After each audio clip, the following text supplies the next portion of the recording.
여론조사랑 만나보는 민심의 선택 배수진 시간에 돌아왔습니다. 자고면하지 않는 배추도사 배종찬입니다. 글수 정치평론가 좌충우돌 오늘도 이어집니다. 수민 킴입니다. 아니 방금 전에 그 MSG는 뭡니까? 아니, 염소 소리 같은. 아니 김태현과 같은 길을 걸어가는 거죠. 제가 MSG 쳤어요? 아니 약간 버벅거리길래. 버벅이 아니라 그걸 엇박자라고 하는 거야. 엇박자. 한 비트 쉬고 들어가는 엇박자. 그 딱 깊은 뜻이 있는 건데 말입니다. 나도 서울 사람이에요. 아 그렇습니까? 네. 네, 엇박자. 저는 버벅이 그 아니라. 응답하라 시리즈 드라마에 나왔던 뭐야? 염소 우는 소리를 재현하신 줄 알았어요. 성대모사의 달인이네요. 아유 오늘 저 재미없는데. 우리 배 소장이 오늘 또 그 약어 줄임말 중수청 말고 다른 거 그다음에 성대모사 기대해 보도록 하겠습니다. 알겠습니다. 성대모사 왜 잘해야 되냐면 정효진님께서 문자를 주셨어요. 그리고 왕팬님 좋아요는 사랑입니다. 이분은 제가 봤을 때는 우리 민 PD와 긴밀한 관계를 가지고 계신 분이 아닐까 하는 생각이 들었어요. 이분이 진짜 유튜브로 매일 문자를 보내주시거든요. 제일 먼저 들어오시는데 이 좋아요는 사랑입니다. 이거는 우리 민 PD가 매일 하는 얘기거든. 그러니까 이제 이번에 이름이 구경북일 것 같아요. 왜요? 민경남이니까. 그래요? 네. 야 이분은 정확히 알고 계시네. 우리 민 PD가 원하는 거. 좋아요는 사랑입니다. 네. 굉장히 입맛이 씁쓸하네요. 왜요? 네. 방금 그 아재 개그는. 원래 그래. 요새 좀 폼이 떨어졌다니까. 김수민 평론가가 경북 출신이잖아요. 재미없다는데 계속하는데. 알았어. 정효진님 성대모사계의 최고봉 모사. 그러니까 모사계. 성대모사계의 최고봉 김수민 평론가님 덕분에 정치가 더 친근하고 재미있게 느껴져요. 끝. 최고봉이 맞는가 모르겠어요. 그것도 맞다 해도 옛날 얘기. long time ago. 옛날 얘기가 아닌가. 아메리칸 파이. 네. 한 문장 더 있습니다. 네. 배추도사 배종찬님도 요즘 성대모사 많이 올라오셨어요. 그렇죠. 요즘에 이 강감찬 성대모사가 난리죠. 폐하 거란을 물리치고 나라를 구하게 싸움나이다. 이순신도 해주십시오. 이순신. 우리에게는 12척이 있습니다. 돌려막기였습니다. 다 똑같네요. 청취자 여러분 죄송합니다. 배 소장 마이크 5분간 끄도록 하겠습니다. 못 듣겠다. 근데 끌 수가 없네. 왜냐면 첫 번째 첫 질문이 여론조사 분석을 해야 되기 때문에 오늘 할수 없이 소개해드린 모든 조사는 중앙선거론조사 심의위원회 홈페이지에서 확인 가능합니다. 자 일단 첫 번째 여론조사 요거부터 보죠. 한동훈 대표의 당직 인선이 끝났어요. 네. 국민의힘이 전당대회로 컨벤션 효과를 누렸다. 요런 분석들이 좀 있던데 여론조사 나왔습니까? 조금 이제 관망하는 수치이기도 하고 한편으로는 좀 기대도 담겨 있습니다. 근데 아직까지 완전히 이제 듬뿍 기대를 전폭적으로 주는 상황은 아닌 결과일 수도 있을 텐데요. 폴리뉴스가 한길 리서치에 의뢰를 해서 지난 25일부터 27일까지 무선 자동응답 조사입니다. 한동훈 당대표 대표직 수행에 대해 어떻게 생각하는지 물어봤는데요. 전체 응답자입니다. 잘할 것이다 42.4%, 잘 못할 것이다 47.9%. 네. 팽팽하죠. 보수층에서는 51.4%가 잘할 것이다. 절반을 조금 넘었습니다. 39.8%는 보수층에서 잘 못할 것이다. 네. 이번 조사는 정당 지지율 조사는 하지 않았는데 중요한 건 이제 윤 대통령 국정 긍정평가층이겠죠. 그죠? 윤 대통령 지지층입니다. 여기서는 한동훈 대표가 잘할 것이다. 83.3%.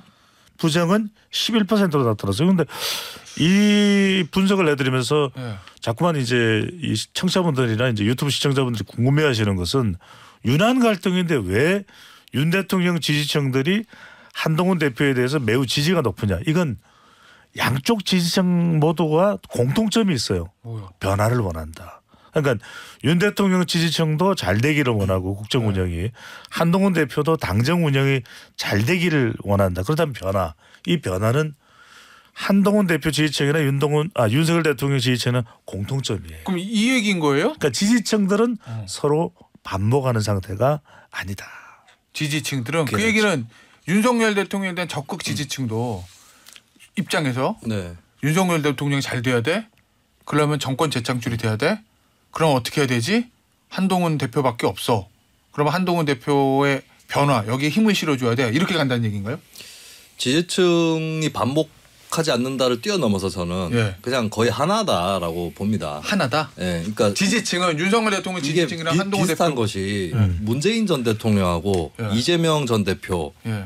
그러니까 뭐 친문계, 친명계 이렇게 정치권에서는 계보가 예. 나뉘지만 예. 사실 대중적으로는 일반 지지층 사이에서 그게 그렇게 나뉘어지나요? 그렇지 않았거든요. 마찬가지죠. 국민의힘도. 예. 그리고 우리나라는 5년 단임제이기 때문에 예. 문재인 대 이재명이든 윤석열 대 한동훈이든 간에 그냥 순서예요. 순서. 맞부딪히는 구도가 아닙니다. 예, 그냥 승계하는 순서이기 때문에 예. 그러면 이제 둘 다 잘 되면 좋겠다. 이런 것들이 이제 기본적인 지지층이 갖고 있는 생각이다. 예. 이렇게 본다면 의외의 현상은 아닌 거다. 근데 다만 윤석열 대통령을 긍정평가하면서도 한동훈 대표를 좋아하는 쪽 사람들에게 양자택일의 순간들이 강요된다면 예. 그때 지는 쪽은 굉장히 리스크가 큰 것이죠. 양작택일의 순간이 강요된다라는 거는 어떤 상황인가요? 둘이 분리가 되고 이제 더 이상 화합할 수 없는 예. 하나를 골라야만 되는 그런 상황이 된다고 하면 그 얘기는 잠시 후에 한번 해보도록 하고 그리고 이제 근데 네. 또 주의를 해야 될 게 보수라고 본인이 응답한 나 그거 물어보려고 응답자의 이 9.8% 4할 가량이 한동훈 대표 잘못할 거다라고 예. 응답했는데 근데 예. 분명히 윤 대통령 긍정평가층에서는 압도적으로 한 대표에 대한 기대가 높았거든요. 예. 이 말인즉슨 윤석열, 한동훈 양쪽으로부터 다 이탈해 있는 예. 보수 유권자들이 있는 것이다. 네, 이 아니, 부분은 예. 사실 윤석열 정부나 한동훈 대표 양쪽 공이 굉장히 위험 요소가 될 수 있습니다. 아니 배 소장, 저 이거 네. 왜 질문을 드리려고 그랬냐면 물론 보수층이 다 국민의힘 지지층이나 뭐 당원은 아니겠지만 그래도 보수층이 아무래도 저 중도나 진보층보다는 국민의힘 지지자 많은 거 아니겠어요? 이번에 한동훈 대표가 당시 민심당 63%예요. 그렇죠. 그러니까 민심도 65%예요. 그런데 여기 이제 보면 보수층 중에서 잘할 것이다 51%라고 하면 이게 뭐 질문은 좀 다르지만 얼핏 산술적으로 보면 63% 선거에서는 얻었는데 그 이후에 2주 있다가 잘할 것이라는 기대에서 좀 빠진 거잖아요. 그렇죠. 이건 뭐냐면은 뭐라고 해석해야 되지? 보수라도 이제 적극 보수가 있고 네. 조금 이제 중도 보수가 있죠. 네. 그러니까 이제 여기서 좀 부정 의견이 높게 나온 것은 중도 보수다. 중도 보수. 그래서 당원들이나 국민의힘 지지층들은 강한 적극적인 지지층들이잖아요. 네. 그러니까 이들은 아까 좀 다르긴 하죠. 예. 이들은 변화를 원하는 거죠. 그래서 여기서 사실은 답이 나와 있어요. 앞으로 한동훈 대표가 가야 될 길은 변화다. 네. 중도층까지 흡수하지 않으면 미래가 없다라는 이야기예요. 그러니까 단순히 윤석열 대통령 지지층 또 한동훈 대표 지지층만 원하는 것 가지고는 안 된다. 중도까지도 나가야 된다. 왜냐하면 이번 조사에서도 중도층에서는 긍정이 43이고 부정이 47.3이에요. 결국은 이재명 전 대표하고 이제 또 다시 대결 구도가 되죠. 한동훈 대 이재명, 이재명 대 한동훈 중도 싸움이에요. 그러니까 이 중도를 한동훈 대표가 어떻게 가져오느냐. 이게 이제 핵심이라는 것이 이 조사 결과 분명해지는 거죠. 이제 배 소장님 짚어주신 게 굉장히 중요한 대목이 이걸 잘못 해석할 소지가 있어요. 어떻게요? 보수층에서 40% 가까이 부정평가가 나온 거에 대해서 예. 이 40%에 대해서 예. 과거에 친박이라거나 아. 강경 보수 쪽일 것이다. 예. 더더욱 보수층을 결집시켜야 돼. 예. 무려 40%나 나를 부정평가하더니 이렇게 돼버리면 예. 진짜 구석으로 가는 거죠. 근데 말씀하신 대로 저는 이 40% 상당 부분은 예. 중도 보수에 가까울 것이다. 예. 예, 그렇게 봐야 될 것 같아요. 그렇게 나아가서 그러니까 목표가 보수층 지지율을 올린다고 했을 때 근데 예. 그 목표는 중도 쪽에 일단 초점을 맞춰놔야 보수 쪽도 지지율이 올라갈 거다. 이렇게 봐야 이거 될 제가 것 같아요. 김수민 평론가로부터 칭찬을 받았네요. 아마 최초인가요? 예. 네. 아, 거의 최초는 아닙니다. 예, 최초는 이거는- 굉장히 오래된 이거는 오랜만에 있는 흑색 일이죠. 선전입니다. 네. 예. 아, 참 마치 제가 칭찬에 인색한 사람, 말만 하면 반대하는 사람 아니, 근데- 이렇게 저를 모략하는 것입니다, 여러분. 별로 최근에 들어본 적은 없어요. 예. 저는 항상 존중하죠. 그게 이게 사람의 심리 때문이에요. 네. 칭찬한 거는 기억이 잘 안 나고 진행해 주시고요. 욕먹은 것만 기억이 잘 나는 거예요. 아니 그래서 요 그러면은 보수층의 39.8%가 한동훈 대표 잘못할 것이라 봤던 이 분들이 예. 저 중도 보수층 그렇죠. 내에서도 조금 이념적 좌표로 보면 좀 왼쪽에 보수층 내에서는 그렇죠. 가 있는 분들이라고 보고 그러면은 그분들이 지금 한동훈 대표가 잘못한다고 본다는 이유는 윤석열 대통령과 비슷하게 가지 않을까? 그런 우려가 있죠. 이런 우려를 하는 건가요? 우려가 있고 아직까지는 네. 어쨌든 그러니까 경력으로 보면 살아온 길은 윤석열 대통령은 좀 비슷하니까 그렇죠. 윤석열 대통령처럼 하지 근데 않을까라는 그런 그게 아까 기대? 출연했던 이준석 의원이 한 얘기가 그거예요. 뭐요? 이준석 의원도 이제 둘 다 그 윤석열 대통령 한동훈 대표 직업도 같은 출신이고 예. 근데 사실 이준석 의원이야말로 보수층인데 윤석열 대통령 한동훈 대표한테 부정적인 이 여기서 얘기하는 40%의 예. 대표적인 국민 아니겠습니까? 예. 이준석 의원이 자. 딱 그 정서를 잘 이제 표현을 지금 한 거죠. 한동훈 대표가 앞서 이제 박승민 대표께서 뭐 바깥에 지금 아직 대기실에 앉아 계신지 모르겠는데 네, 가셨어요. 대한민국의 네. 뭐 대표적인 정치 컨설턴트라고 해도 뭐 부족함이 없는 뭐 대단한 안 분이신데 가셨다고 전제하고 말씀하시는 것 같아요. 네네 일타 강사. 제가 얘기하시는 건 들어요. 그래서 이제 중요한 건 지금의 우리 올림픽 선수처럼 한동훈 대표도 무아지경에 들어가야 된다. 무아지경. 나와 세상이 하나가 되는 미심이 하나가 되는. 그러니까 무슨 말씀이냐면은 결과적으로는 변화를 해야 돼요. 예. 그런데 자꾸만 또 한동훈 방식에만 매몰돼서는 안 된다라는 거죠. 그러니까 그거는 항상 본인이 옳다고 하는 것이 아니라 국민들이 옳다라고 하는 것은 뭐냐. 또 국민들이 옳다고 하더라도 국민들이 보지 못하고 있는 것은 뭔가 이런 부분들을 두루두루 살필 줄 알아야 되는데 그걸 이제 박성민 이 대표가 많이 강조를 하고 있어요.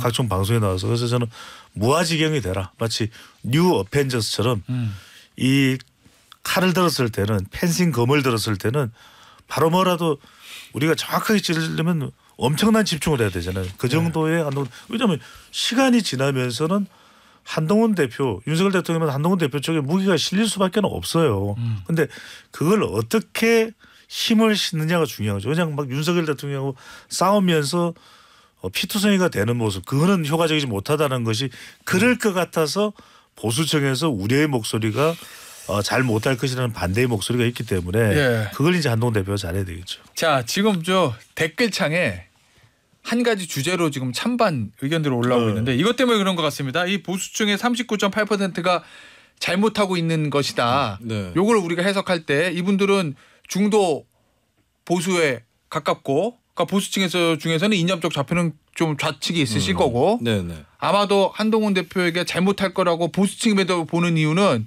윤석열 대통령의 그림자 윤석열 대통령과 살아온 길이 같기 때문에 윤석열 대통령도 지금 잘하고 있는 편이 아니니 한동훈 대표 당신도 그럴 거다. 뭐 이렇게 해석하는 거 아니냐는 우리의 분석에 대해서 결국 이 얘기를 지금 하시는 거거든요. 댓글창에. 그렇죠. 네. 검사 프레임. 그리고 댓글창에 지금 예. 복수의 댓글이 뭘 지적하셨냐면 예. 50대 중반이라는 예. 기준을 제시를 예. 하셨어요. 50대 예. 중반 밑으로는 예. 한동훈 대표에 대해서 좀 이렇게 부정적이다라고 자, 하는 것을 복수의 분들이 지금 얘기를 해주시고 계시거든요. 유튜브로 이 뭐라고 읽어야 되나? TUYK님은 50대 중반 아래로는 검사 다시 안 뽑아요 하셨고 김갑돌님은 검사라면 절대 안 뽑는다고 50대 중반 밑으로는 확고하다 이렇게 말씀하셨는데 반대 의견도 있습니다. 마르치님은 검사라고 다 같은 검사니까 검사도 다를 수 있습니다. 이렇게 그 얘기를 해주셨는데 얼마 전에 그 조선일보의 양상훈 주필의 그렇죠. 칼럼에서도 읽었죠 제가. 예, 네. 이 한동훈 대표에게 대한 주문으로 검사 출신의 한계를 벗어나야 된다 그런 취지의 이제 그러니까 주문을 하고 있거든요. 핵심은 뭐냐면은 한동훈 대표가 기존의 본인의 모습에서 이제 매몰될까봐 이제 그런 것이고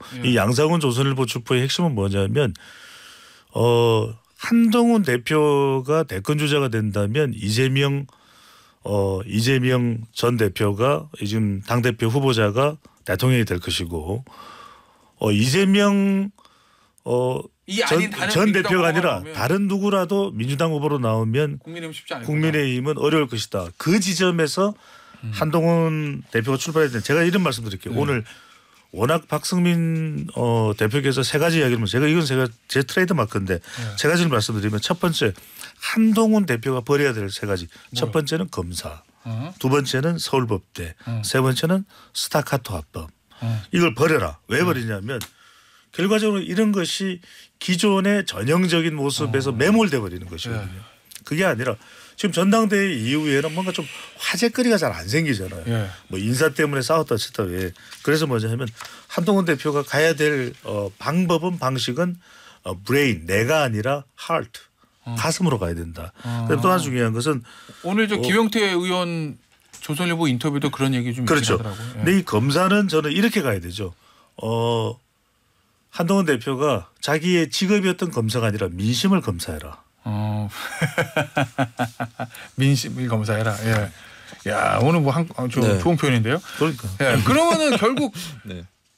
김수미 평론가 요 여론조사에 가 말하고 있는 거는 한동훈 대표에게 윤석열 대통령과 확실하게 차별화를 해라 이렇게 주문하는 거 아니에요? 그건 맞죠.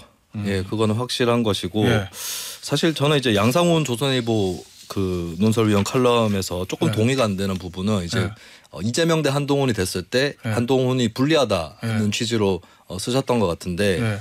그러니까 그러지 근데 않으려면 검사 출신을 근데 사실은 사실은 한계를 빨리 벗어라 뭐 그런 얘기였어요. 상대가 누구냐 상당히 중요하거든요 정치에서. 지금 미국 대선도 예. 사람이 한 명 바뀌어버리니까 구도가 확 바뀌어버렸잖아요. 근데 예. 사실 지금 미국 대선도 해리스 부통령 쪽에서 만드는 구도가 검사 대 피의자. 검사 대 피고인이거든요. 예. 근데 사실 피고인이구나 거기. 예, 근데 뭐 지금 사실 한동훈 대 이재명 구도도 그렇게 될 수 있어요. 그래서 어떻게 보면 한동훈 대표 입장에서는 그러니까 민주당에서 후보를 교체를 해버리면 예. 한동훈 대표가 더 위험해진다. 오히려. 예, 그러니까 사실 한동훈 대표 입장에서는 가장 최적화된 상대가 예. 이재명 전 대표다. 그러니까 한동훈 대표가 이 전 대표를 무조건 이긴다 이런 뜻은 당연히 아닙니다. 근데 오히려 그런 측면이 있는 것 같고, 근데 정치는 또 어떻게 될지는 모르는 거고, 그리고 설령 검사 대 피고인 구도가 한동훈 대표한테 유리하다고 해도 그것만으로는 뭐 그렇죠. 안 되는 거죠. 그러면 결국에 근데 중요한 게 윤석열 대통령한테 사람들이 살짝 기대를 했었는데 좀 이게 여의치 않다고 느낀 게 뭐냐면 사실 검사지만 예. 특수통이라고 불렸잖아요. 근데 특수통은 뭘 수사합니까? 기업의 비리라든지 이런 걸 수사를 하죠. 그러다 보면 이제 뭐 이복현 금감원장처럼 회계사이면서도 검사인 사람도 있고, 그래서 뭔가 그래도 실물 경제라든지 이런 데 좀 알지 않을까라는 기대가 있었는데 좀 그런 부분이 훼손이 많이 됐거든요. 근데 한동훈 이 대표가 오히려 검사 출신인데 특수부 검사 출신으로서의 장점을 그런 쪽으로 살려나갈 수 있느냐. 예, 경제 분야 쪽에도 상당한 소양이 있다. 이런 것들을 보여줘야 되는 게 가장 중요한 숙제가 아닌가 싶어요. 근데 일단은 지금 나오는 메시지는 민주당이 간첩법을 개정하는 걸 반대했습니다. 주로 이런 쪽으로 나오니까 아직까지는 그게 좀 안 되는 부분이 있죠. 제가 아주 짧게 말씀드리면 아까 이제 한 조사 결과를 분석하면서 한동훈 대표에 대해서 부정적으로 보는 보수층이 거의 10명 중 4명 가까이 된다. 근데 이 양상훈 칼럼에 보면은 나오는 내용이 바로 그 내용이에요. 왜 그렇게 보수 성향의 양승태 전 대법원장을 혼쭐냈나. 한동훈 검사가 바로 그 이야기를 비슷한 이야기를 홍준표 대구시장도 하는 거예요. 그러니까 그 이미지를 벗어나기 위해서는 제가 아까 말씀드렸잖아요. 검사, 그다음에 서울법대, 그다음에 또 하나 뭐였죠? 금방 까먹네. 예. 스타카토 합법이라는 스타카토 건데요. 합법. 예. 너무 스타카토로 가면 안 돼. 알겠어요. 나르고 매조 안단테. 스타카토로 갑니까? 그래서 이제 그런 것들에 대해서 이제 유념하라는 조언이겠죠. 알겠습니다. 자 나머지 얘기들은 앞서 김수미 평론가한테 대통령과 차별화 과정에서 나올 수 있는 그 충돌 문제 그거 얘기 듣고 싶었는데 그건 다음 주로 미룰게요. 네. 오늘은 다른 얘기 좀 해보죠. 민주당 호남 지지율 좀 볼까요? 배 소장 이번에 보니까 호남이 제일 중요한데 투표율이 떨어졌어요. 전당대회 전체 평균 20% 그러니까 이게 떨어졌다. 진짜 심각한 게 뭐냐면은 세 가지를 발견할 수 있는 것이 그렇게 일극 체제라고 또 강조했고 또 보도가 되고 있는데, 물론 이제 민주당에서는 손살을 칩니다만 일극 체제라는 것은 이제 이재명 전 대표 중심으로 더 결집이 되는 그런 이제 극단적 현상을 이야기하는 거죠. 그런데 실제로 호남에서 보면 이번 전당대회가 그럼에도 불구하고 대구에서는 온라인 투표만 50%가 넘었는데 지금 호남 쪽은 광주가 25.29%예요. 투표율이. 그러면 지금 대구의 절반밖에 안 된다는 이야기고. 많이 낮네. 전남 23.17, 그렇죠. 전북 20.28.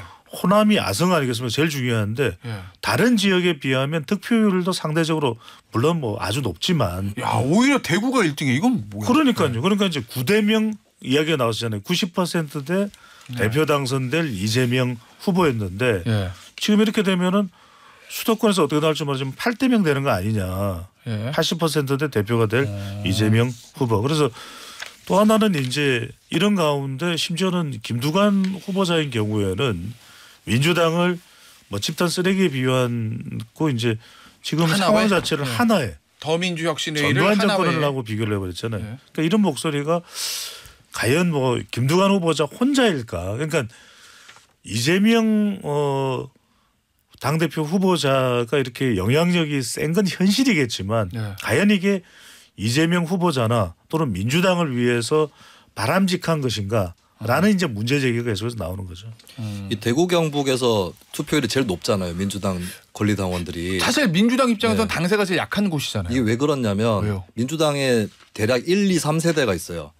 1세대는 제가 1세대입니다. 2세대는 노무현 선배하고 제가 2세대입니다.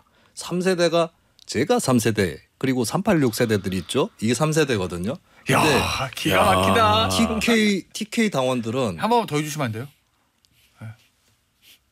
자꾸 시키지 마세요. TK 당원들은 3세대가 많아요. 그러니까 PK는 2세대가 많아요. 예. 노무현 문재인. 예. 3세대. TK 당원들 3세대가 많고 그러니까 TK는 전통 당원은 별로 없습니다. 김대중 전 대통령 시절부터 당원했던 사람은 별로 없고 그 정서가 별로 없거든요. 그리고 3세대 당원들은 어떤 당의 조직보다는 팟캐스트, 유튜브 이런 데 농객들의 친화적입니다. 예. 예, 그런 영향들이 오히려 이재명 대표에 대한 지지를 높이고 투표율도 높인 것이죠. 근데 1세대 전통 분석이다. 호남의 당원들 입장에서는 예. 점점 멀어지는 것 같아 뭔가. 우리 식구긴 한데 예, 뭔가 나의 나라를 지나간 것 같고 예. 그리고 좀 불안감도 있고 사법 리스크라든지 근데 그렇다고 뭐 다른 데 마음 줄 데는 없어요. 예.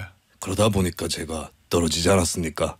이낙연 전 대표가 그렇게 떨어져 버린 것 같고 그렇기 때문에 이제 투표를 일단 안 하는 쪽으로. 근데 이 징후는 이미 2022년 지방선거 때 광주 지역의 투표율 30%로 드러났던 것이죠. 알겠습니다. 기가 막힌 이 정말. 분석가 성대모사였는데 자, 준비를 안 해오니까 그래도 이런 게 나오는 것 같아요. 방송 준비를 안 해야 되는 것 같습니다. 오늘은 매우 들을만했습니다. 아유, 들을만했어요. 예. 지금 성대모사도 들을만 했어요. 누구 성대모사예요? 이낙연. 네. 아 그래요? 정신 좀 차려요. 아니 근데 늘고 이낙연 계세요. 전 대표 인터뷰 많이 했는데 그런 목소리가 나온 적이 없어가지고 아니 내가 우주가 몰랐어? 똑같다고 저보고. 몰랐어? 예. 서울 경기 투표는 어떻게 될 것 같아요? 전망 비슷하지 않을까요? 비슷한데 누구? 대구랑? 아니면 호남이랑? 아니 전반적인 평균이랑. 아 그래요? 네, 그래서 뭐 근데 이제 최고위원 선거 이거는 좀 우열을 가리기 어려운 접전이니까 좀 예측하기는 저는 어렵겠습니다. 호남보다는 좀 높을 것 같아요. 한 30%대. 투표율이. 근데 호남 출향민들이 많은 근데 왜 게 있잖아요. 그러냐면은 이게 이제 최고위원 후보자 경쟁 때문에 그래요. 김민석이냐 정봉주냐 이거죠. 그러면 서울은 좀 다르거든요. 누가 될 것 같아요? 최고위원 수석. 김민석이죠. 예, 김재민 평론가. 저는 일부러라도 다른 분을 걸겠습니다. 예. 정봉주 전 의원으로 해보겠습니다. 저 배 소장 지인인 것 같은데 어설픈가 더 사랑스럽다는 문자가 들어왔습니다. 러블리 배종찬. 어설픈 게 더 사랑스러워요. 팬드니까 제 가족이잖아요. 곰 가족이네. 곰 가족. 그렇구나. 여기서 마무리하죠. 배종찬 소장, 김수민 평론가였어요. 감사합니다. 고맙습니다. 감사합니다.